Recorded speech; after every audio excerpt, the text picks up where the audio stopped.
Hi everyone, welcome to Career Talks. So, in this video, we will analyze the PIB of 16 and 17 January 2021 जो हमारे UPSC prelims and mains 2021 and state PCS के current affair international events and हमारे जो ministry और governments के कुछ sectors में work होते हैं हम उसे रीड करते हैं. सो जो हमारी पहली पीआईबी है वो प्रारंभ जो एक स्टार्टअप इंडिया इंटरनेशनल समिट हुआ है, जो 2 डेज का जो समिट चल रहा है उसके बारे में पहली पीआईबी जिसे हम डिस्कस करेंगे. सो प्रारंभ क्या है? प्रारंभ is startup India international summit जो हमारे जो न्यू दिल्ली में आज से स्टार्ट हुआ है, जिसमें जो इंटरनेशनल समिट है किसके साथ हो रहा है? With the members of BIMSTEC. BIMSTEC means bay of Bengal initiative for multi sectoral technical and economic corporation countries. And BIMSTEC में कितनी कंट्रीज है? 7. कौन कौन सी है? Bangladesh, Bhutan, India, Nepal, Sri Lanka, Myanmar and Thailand. So ये कुछ कंट्रीज हैं जिनके साथ ये पहला प्रारंभ जो समिट हुआ है, एक इंडिया इंटरनेशनल समिट हुआ है, जिसपे कुछ हमारे जो गवर्नमेंट सेक्टर्स है, हमारे जो नए हमारे जो स्टार्टअप्स है जो कंट्रीज में, उसको प्रमोट करने के लिए समिट रखी गई है. और ये समिट जो है किसके द्वारा ऑर्गेनाइज की गई है? Organise by the department for the production of industrial and internal trade, जो किसके अंडर आती है? Ministry of commerce and industry. Okay, and this summit is helpful for the neighborhood, which helpful for the neighborhood policy and boost the relationship or partnership among the member countries. Note that जो हमारा startup जो है, जो startup initiative है जो हमारे प्रधानमंत्री जी ने स्टार्ट किया है, वो हमें कोरोना वायरस में किस तरीके से हेल्प की है वो डिस्कस करते हैं. जो startup play a major role in ensuring the availability of sanitizer, PPE kits, and related supply chains. Okay, and the startup played a starring role in meeting local needs like grocery, medicine delivery at doorstep, transportation of frontline workers, and online study material. इस तरीके से जो startup हैं वो हम लोग को helpful हुई है. सो इसलिए सबमिट रखी गई है. दर सबमिट का नाम क्या था? प्रारंभ, जो कि एक इंडिया की इंटरनेशनल समिट जो हमारी बिम्स्टेक कंट्रीज है, जो 7 कंट्रीज है, उनके साथ हुई. ठीक है, अब हम इस पे स्टार्टअप इंडिया इनिशिएटिव जो एक स्कीम है उसके बारे में हम पढ़ते हैं कि स्टार्टअप इंडिया स्कीम एक्चुअली में है क्या एंड किस तरीके से लोगों को प्रॉफिट हो रही है, बेनिफिट होता है. सो स्टार्टअप की एक डिफिनीशन क्या है? Define the startup as an entity incorporated or registered in India not prior to 5 years with an annual turnover not exceeding 25 crore rupees in a preceding financial year. So ये एक startup की definition है. किसी भी कोई भी company जो startup की है, कोई भी नया चीज जो हमारे कंट्री में कोई भी वर्क है या फिर उसका स्टार्टअप हुआ है. ओके, सो वो क्या होनी चाहिए? Registered in India not prior to 5 years and with an annual turnover not exceeding 25 crore rupees. Okay, and startup in India scheme is an important government scheme and ये कब लॉन्च हुई थी? Launch in 2016. एंड इसके aim क्या था? Aim to promote and support the startups in India by providing bank finance. And ये किसके द्वारा इनॉग्रेट हुआ था? By the former prime minister Arun Jaitley. Okay, and ये ऑर्गेनाइज किसके द्वारा किया गया था? Organise by the department for promotion of industry and international trade. And इसका मेजर ऑब्जेक्टिव क्या है? Major objective of startup India is to discard some of the restrictive states government policies. Okay, जो कौन कौन सी है? Licence raj, land permissions, foreign investment proposals, environmental clearance.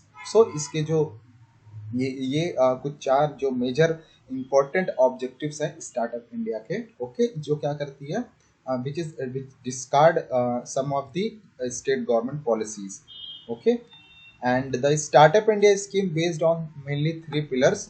Okay, which are mentioned below. उनमें से कौन कौन से 3 पिलर्स है? Providing a financial support and incentive to various startup of the country, provide industry academic partnership and simplification and land holding.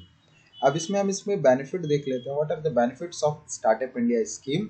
It reduces the patent registration fees, it improve the bankruptcy code, provide a freedom from satisfying inspection and capital gain tax for the first 3 year of operation. Okay, and create an innovation hub under the Atal innovation mission, जो कि नीति आयोग द्वारा है, and targeting 5 lakh schools along with involvement of 10 lakh children in innovation related programs, and develop a new scheme that will provide a IPR protection to the startup firms. Okay. And to encourage entrepreneurship through the country and to promote India as a startup hub across the world. So ये कुछ important benefits है startup के, and note that exemption from capital gain is also a important benefit from the startup, and income tax exemptions to startup announced for 3 years. अगर कोई भी startup है, किसी भी कंपनी का कोई स्टार्टअप है किसी सेक्टर के लिए, तो उसको 3 साल तक टैक्स से फ्री रखा जाएगा, देन उस पर टैक्स इशू होगा, देन उन्हें टैक्स पे करना पड़ेगा. एंड नोट दैट स्टार्टअप जो है अलाउड टू सेल्फ सर्टिफाई. कोई भी कंपनी अगर वो कुछ वर्क करती है तो वो उसको खुद को सेल्फ सर्टिफाई कर सकती है. Compliance for 6 labour laws and 3 environmental laws through a simple online procedure. Okay, ये किसी इंस्टीट्यूट द्वारा सर्टिफाइड नहीं होगी, ये खुद सेल्फ सर्टिफाई हो सकती है. But note that in a case of labour laws no inspection will be conducted for a period of 5 year startup. Okay, and उसके बाद हो सकता है. And in case of environmental laws startup which fall under a white category as defined by the Central Pollution Control Board would be able to self-certify compliance, and only random checks will be carried out in such cases. तो ये अगर कोई startup अगर इन सब चीज़ों से related है, जो लेबर से या फिर एनवायरमेंटल लॉ से रिलेटेड है, उसके लिए कुछ प्रोसीजर बताए गए हैं कि उसके अकॉर्डिंग होगा. जिसमें पहला जो प्रोसीजर था जो लेबर लॉ से रिलेटेड था कि 5 ईयर तक आपके पास कोई भी इंस्पेक्शन नहीं होगा, कोई भी गवर्नमेंट जो अथॉरिटी है वो आपको इंस्पेक्ट नहीं करेगी फॉर 5 ईयर्स, उसके बाद कर सकती है. एंड अगर इन्वायरमेंटल लॉ से रिलेटेड है तो वो किस पे मेंशन है, जो अगर कोई कैटेगरी जो वाइट कैटेगरी के अंडर फॉल होती है under the CPCB central pollution board, so वो सेल्फ सर्टिफाई हो सकती है. बट जो रैंडम चेक्स इंस्पेक्शन वो सेंट्रल पॉल्यूशन कंट्रोल बोर्ड वहाँ कर सकती है. सो ये था स्टार्टअप इंडिया इनिशिएटिव जो हमारे इंडिया पे चल रहा है और किस तरीके से सक्सेसफुल हो रहा है. ओके, एंड हमने इसमें और डिस्कस किया कि जो प्रारंभ जो एक इंडिया इंटरनेशनल समिट हुआ है as a startup India international summit, उसके बारे में देखा और उसमें किस तरीके से जो बिम्स्टेक की जितनी भी कंट्रीज के साथ किस तरीके से पार्टनरशिप के साथ जो हमारा रिलेशन है वो किस तरीके से स्ट्रेंथन हो रहा है, किस तरीके से सुधर रहा है. देन हमने स्टार्टअप इंडिया इनिशिएटिव देखा कि स्टार्टअप एक्चुअली में है क्या. देन उसका डेफिनेशन देखा कि किसी भी कॉर्पोरेट सेक्टर या फिर कोई भी अगर कोई कंपनी है और कोई स्टार्ट करती है तो उसके लिए कुछ टर्म्स एंड कंडीशंस है, वो हमने देखा. एंड ये स्टार्टअप स्टार्ट कब हुआ एंड इस स्टार्टअप एक्चुअली में करता क्या है. एक्चुअली में जिस तरीके से जो गवर्नमेंट की जो स्टेट गवर्नमेंट की पॉलिसीज है उसको डिस्कार्ड करता है कुछ चीज़ों को, एंड एज अ किस तरीके से स्टार्टअप अपने आप को प्रमोट कर रहा है और किस तरीके से ये जो इनिशिएटिव है वो इस तरीके से जो कितनी कंपनीज है स्टार्टअप कंपनीज उन्हें किस तरीके से हमारे इंडिया में प्रमोशन मिल रहा है. Okay, then the second PIV किससे रिलेटेड है, agree to work on the 5G telecom sectors, submarine optical fibre cable and the smart cities. So India Japan ने एक MOU साइन किया to enhance the corporation in the field of information communication and technology. So India Japan के MOU sign हुए in the field of information communication and technology. And department of telecom जो कि government of India के अंदर आती है, ministry of communication and government of Japan will enhance a mutual corporation in the field of 5G technology, telecom security, submarine optical fiber cable system to island of India, and spectrum management and smart city high altitude platform for broadband in unconnected areas. And ये कुछ sectors जहाँ पर India Japan ने MOU sign किया और साथ में enhance करके कोलैब करके इन वर्कों को करेगी. एंड इसका एक मेजर एग्जांपल हम अगर बात करें कि टेक्नोलॉजी के मामले में अगर MOU जो इंडिया जापान के साथ साइन हुई है तो उसमें एक अच्छा एग्जांपल अगर हम दे सकते हैं जो सक्सेसफुल हुआ है वो एक अच्छा एग्जांपल है, a great example that is related to the connecting of Andaman Nicobar Island with a submarine optical fiber cable as a great example of cooperation between India and Japan. तो एक अच्छा example है India and Japan के लिए किस तरीके से relation सुधर रहे हैं इंडिया और जापान का, और उसके साथ किस तरीके से हम जो MOU जो साइन हुई है वो किस तरीके से वर्क कर रही है. एंड कोऑर्डिनेशन ऑफ वर्क का एक अच्छा example in field of information and communication technology is Andaman Nicobar island with submarine optical fibre cable. Okay, इसका एग्जीक्यूशन हुआ था। देन ये था एक रिलेशन इंडिया एंड जापान का, और जापान किस तरीके से कोलैब करने वाला है और ढेर सारे वर्क में इंडिया के, that is 5G telecom security submarine optical fibre cable. आपको इन सब चीज़ों के बारे में थोड़ा सा रीड कर लीजिएगा कि जैसे ऑप्टिकल फाइबर केबल क्या होता है, किस चीज़ के लिए और भी ज़्यादा हेल्पफुल है। Okay, then the next PIB related to the aero India space. Aero India 21 app launch हुआ है, तो एक्चुअली में एरो इंडिया है क्या वो देख लेते हैं। So Aero India is a event which is now being conducted as a business event from 23 to 5 February 2021. Okay, so Aero India actually में है क्या? Aero India is one of the major international aerospace and defense exhibition and requires a active participation, share responsibility and efforts to all the levels. And इसके बीच में जो arrow India का जो exhibition होगा, इसमें अलग अलग कंट्रीज के लोग देखने आएंगे। एंड इस तरीके से क्या होगा, हमारा डिफेंस सेक्टर जो है वो उस तरीके से बूस्ट अप होगा। एंड इसके बीच में एक MOU साइन की गई है for the aero India, signed on the margins on the meeting between the government of India and the government of Kerala. And ये जो इवेंट हुआ, इसका थीम क्या है? Theme of the event is runway to a billion opportunities in keeping a mind with the prime minister vision of Atmanirbhar Bharat.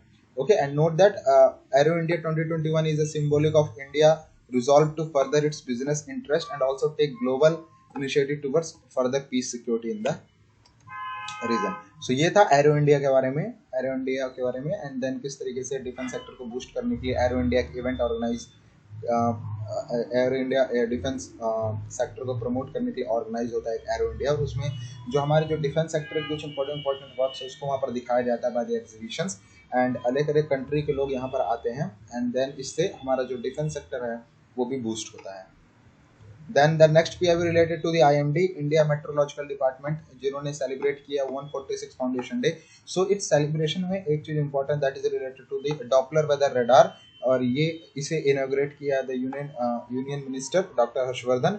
उन्होंने Doppler weather radar को inaugurate किया है at Mukteshwar which is in Uttarakhand and Kufri Himachal Pradesh. And actually में Doppler weather radar है क्या? It is a multi mission meteorological data receiving and processing system.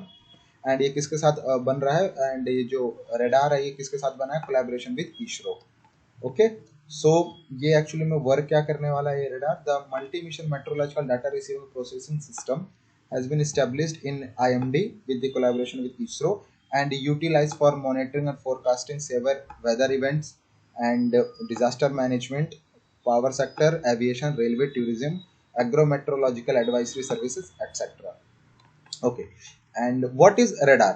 Radar means radio detection and ranging, and it is a device which uses electromagnetic waves in the microwaves region to detect location, range, direction, attitude, intensity, movement of moving and non-moving objects. Okay, what is Doppler radar? Doppler radar is a specific radar that uses the Doppler principle to produce a relative motion data about the object at a distance. Okay, तो हम इसमें इसके कुछ benefits देख लेते हैं जो इसरो और IMD द्वारा जो कोलैब करके बनाया गया है। It is useful for improving the weather forecasting service, and Doppler weather radar will help in rainfall estimation and detect thunderstorm, cyclones and other severe weather events with a radius of 400 km. Okay, and this radar have a equipment to measure rainfall intensity and wind shear, velocity and locate a storm center. Okay, and note that based on the Doppler principle, the radar is designed to improve precision in long range weather forecasting surveillance and using a parabolic dish antenna and a foam sandwich spherical random. Okay, अब इसके applications क्या क्या है? What is the applications of Doppler radar? That is aviation, sounding satellite, meteorology, radar guns, radiology and healthcare, nursing on clinical purpose and the static radar surface to air missile. So इसके applications है, ये यहाँ पर use कर सकते हैं। Okay, ये Doppler radar. So ये था Doppler radar के बारे में जो IMD and ISRO द्वारा बनाया गया है, and इसका इनॉग्रेशन हुआ है on the foundation day, on the IMD foundation day. Okay. Next PIB हमारे related to the APEDA and the Indian embassy जो कि अजरबैजान में है। उन्होंने organise a BSM buyer seller meeting with Azerbaijan to increasing export of basmati rice to CIS countries. So basmati rice और या फिर food products को एक्सपोर्ट करने के लिए, उसको बूस्ट करने के लिए APEDA is a agriculture and processed food product, उन्होंने एक virtual buyer seller meet organise किया है किसके साथ, विद द इंडियन एम्बेसी, जो कि कहाँ पे है, इन अजरबैजान टुडे। एंड ये हेल्पफुल किस तरीके से है, they meet brought together key holders from the respective government and a trade on a common platform for strengthening a strategic cooperation between India and Azerbaijan in the export of basmati rice। and जो ये virtual BSM है, जो virtual bye seller meet है जो Azerbaijan के साथ है, ये it is the 16th meet, okay, जो किसके द्वारा ऑर्गेनाइज किया गया, by the एपटा।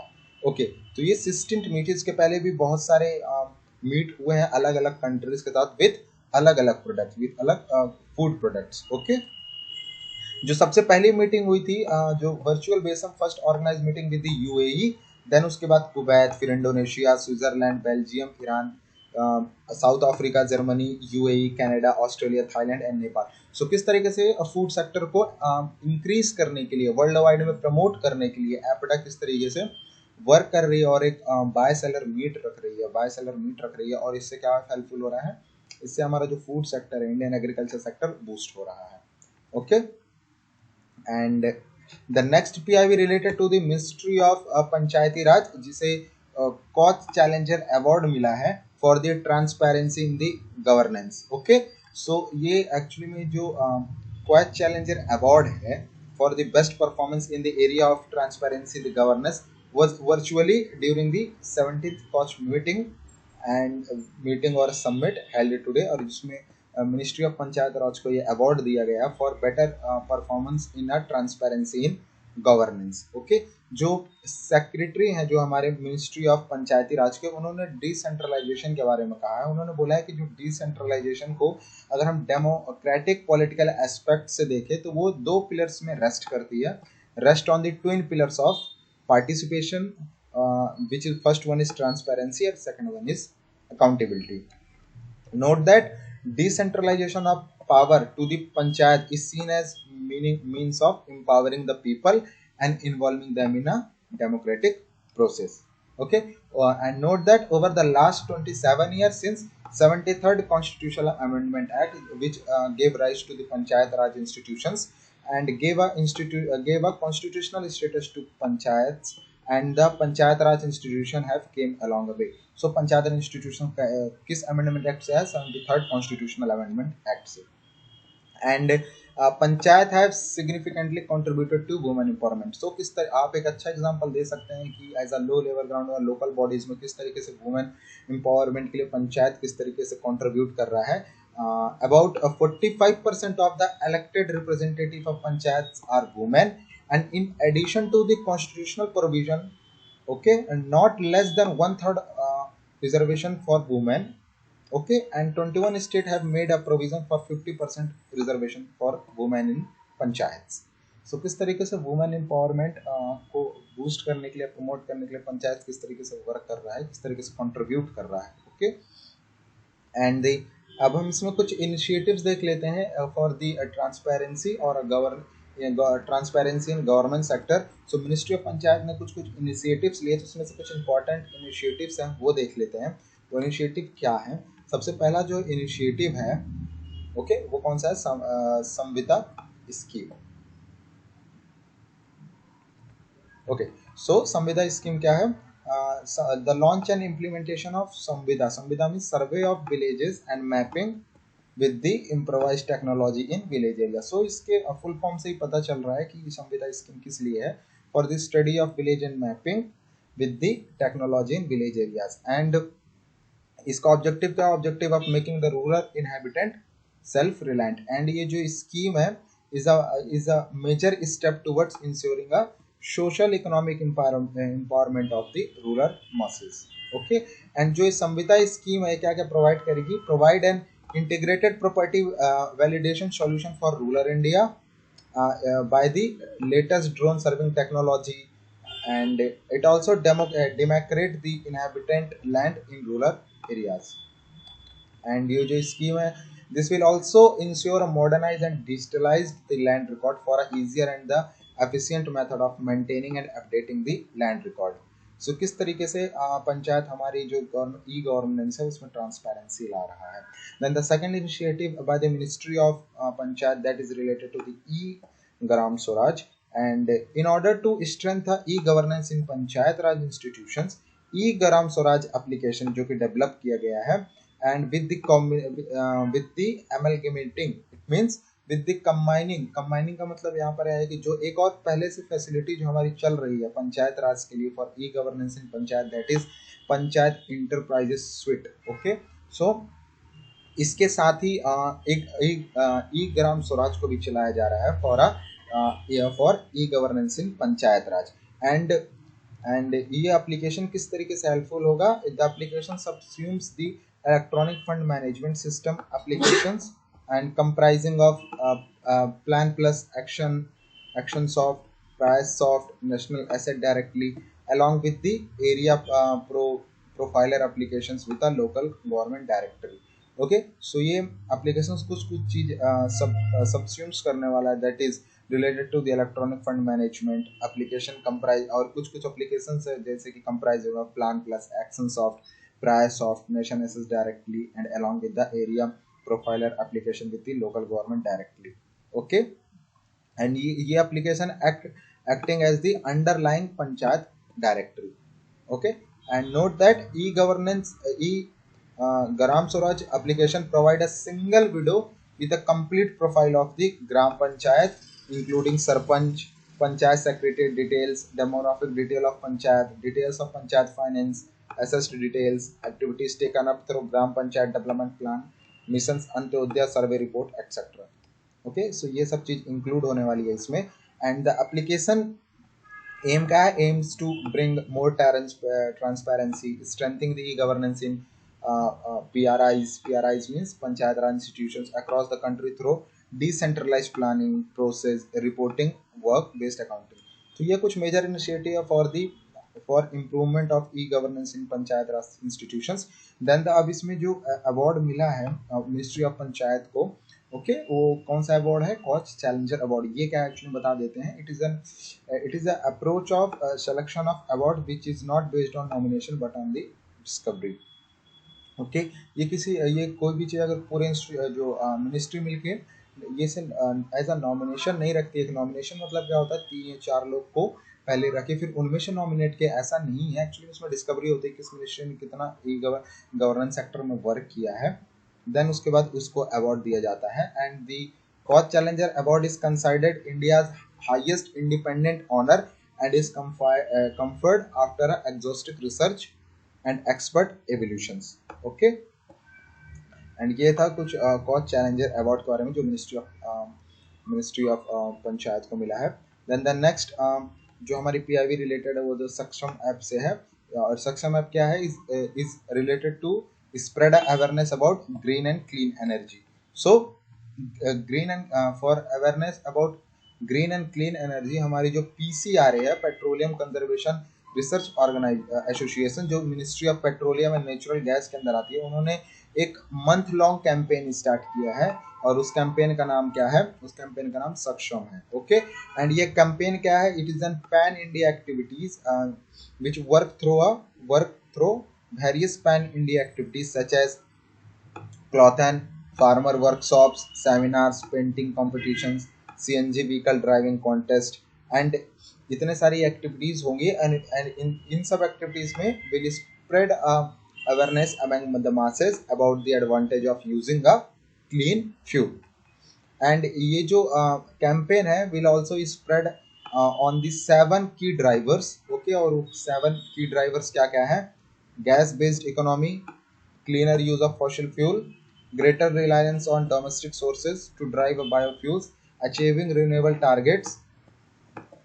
Okay, then the use of electrical vehicles to decarbonize mobility, increase use of cleaner fuels like hydrogen, digital innovation across all energy systems.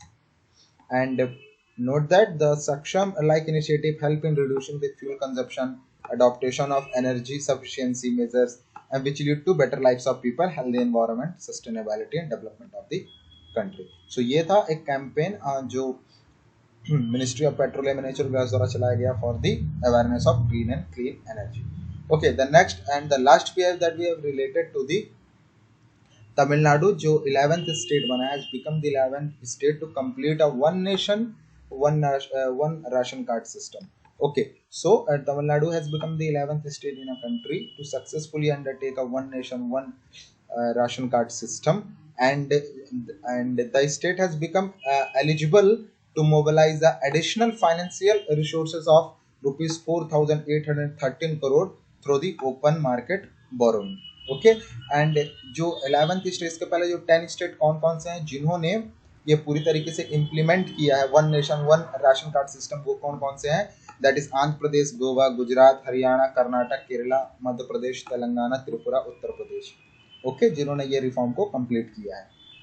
Okay, तो one nation one ration card system है क्या? Actually में it is N citizen centric reform. It is N type of citizen centric reform, and its implementation ensure availability of ration to the beneficiaries, okay, under the National Food Security Act and other welfare schemes. Okay, and these schemes especially help or empower the migratory populations, mostly laborers, daily wagers, urban poors like rag pickers, street dwellers, temporary workers in organized and organized sectors, or domestic workers. Okay, and this technology driven reform enable the migrant beneficiaries to get their entitled quota of food grains from any electronic point of sale, and it also enable this one nation one ration card system also enable a fair price shop of their choice anywhere in the country. And this reform also enable the state in better targeting of beneficiaries, elimination of bogus or a duplicate card holders.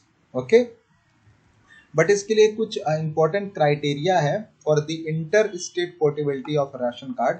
Okay, क्योंकि अगर कोई भी movement होता है किसी migrant worker का, अगर वो एक स्टेट से दूसरी स्टेट में जाता है तो अगर उसके पास राशन कार्ड है तो अदर स्टेट से भी राशन ले सकता है.